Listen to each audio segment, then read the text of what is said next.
Hey guys, this is BiXX. Welcome to another version of Mentoring Monday. So in today's topic, I want to be a little bit more lighthearted and talk about something very simple but profound. So in today's topic, I thought I'd talk about the 80-20 rule, which is also known as the Pareto Principal, and how it affects the different areas of your life and your work. So maybe you've heard of this before. What's the 80-20 rule? It's actually a statistical principle which states that 80% of the results come from 20% of the causes. In 1895, Italian economist Vilfredo Pareto, if I got that right, published his findings on wealth distribution after he discovered that 20% of Italy's citizens owned 80% of the wealth. You can apply this cause and effect relationship to a wide variety of situations. Another way to look at this is that the majority of things that happen are caused from a disproportionate number of causes. Now that number may not be exactly 80%, 20%, but you get the idea. Let's look at a number of areas of your life in which the 80-20 rule applies. Remember, the rule can go both ways. I first heard this rule in the business world when it was applied to the sales in a company. 80% of a company's sales comes from 20% of its customers. So what this basically taught me was to create a sales plan to give a tremendous amount of focus to those 20% of our top customers. What specifically do we need to do to achieve sales growth from this 20%? This plan would be considerably different than the remaining 80% of our customers that generate 20% of the sales. Also, 80% of a company's product sales come from 20% of its products. Time to get rid of those poor selling products that tie up valuable resources but do not produce the best sales. That's what Steve Jobs did when he came back to work for Apple and eliminated 80% of the product line, which basically turned around Apple to be a very profitable company as you know it. So let's jump to our personal life. You'll love this. 80% of our stress and the problems in our life come from 20% of our friends or family. What does that tell you? Try to keep contact with these types of people at a very minimum and make it a very high level and cordial experience. If you spend too much time and effort with these people in your life, then your life will be constantly in chaos and problem solving. 80% of your success comes from 20% of your ideas. People have told me that I'm an idea machine. I'm always coming up with lots of new ideas, basically just the way my mind thinks. But many of these ideas are not very good. Make sure you get feedback on your ideas. Get people to shoot holes in them. Focus on your good ideas, which in actuality is only about 20% or even less. So here's a crazy one. 20% of your wardrobe is worn 80% of the time. Time to clean out your closet and dresser of drawers to donate the clothes you never wear.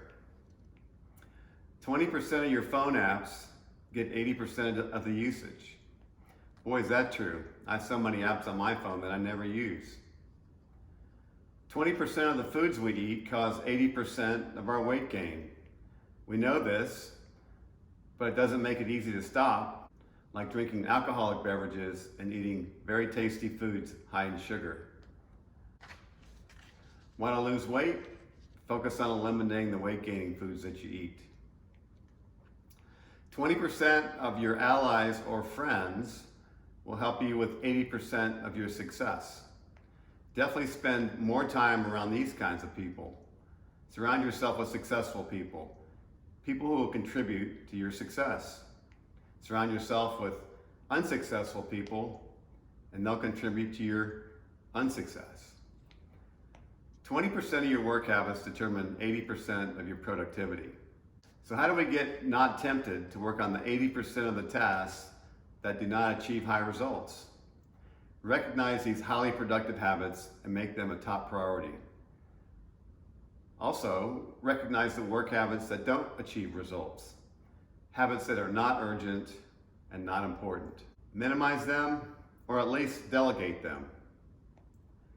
Here's something to make you think. 20% of the patients use 80% of the healthcare resources. While some people have no control over this, a large majority of people who tax the healthcare system can take better care of themselves with physical exercise, a healthier diet, and eliminate unhealthy habits like excessive smoking and drinking. However, they choose not to. 20% of the world's countries cause 80% of the world's populations. I wish I could solve the problems of those 20% countries. Often it's because of their corrupt government. 20% of your experiences will produce 80% of your happiness. Time to do some soul searching to identify the experiences that give you the most happiness.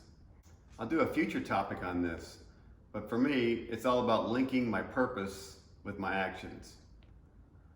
Let me shift gears and give you some takeaways now that you better understand the 80-20 rule. Life is non-linear. Forces of life are imbalanced. Some forces are just more important. Focus on these. People that employ the 80-20 thinking achieve more happiness. Effective 80-20 thinkers are masters at prioritizing and delegating the rest. Pick tasks that achieve the highest rewards and require the least effort. In my investment company, my motto is minimal effort, maximum return. Do more with less, not more with more. Never sacrifice time or love for money. Many people do this and wonder why they don't have healthy relationships in their lives, or wonder why their kids have many problems when they grow up to be adults. Move quickly. Doubt, procrastination, and overanalysis zap energy, or as I call, paralysis of analysis. Develop the mindset to block the bottom 80%. Specialize in something that fills you with passion and enthusiasm, like for me right now, trance music. Outsource everything that is not in your core competencies. If you want to build your brand as a DJ producer, you cannot do everything yourself. You just don't have enough time and resources. Build the right team. Learn from the best. And last of all, leverage capital, both human and financial. Get other people to help you. Invest your money in what makes you money and not depreciating assets like brand new cars. Boy, have I made that mistake in the past.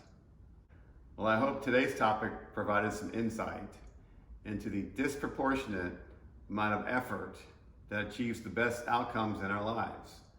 The 80-20 rule is quite powerful, especially if we use it to rethink the way we approach the most important things in our life. So until next week, this is BiXX signing off, and remember, it's never too late to reinvent yourself. Cheers.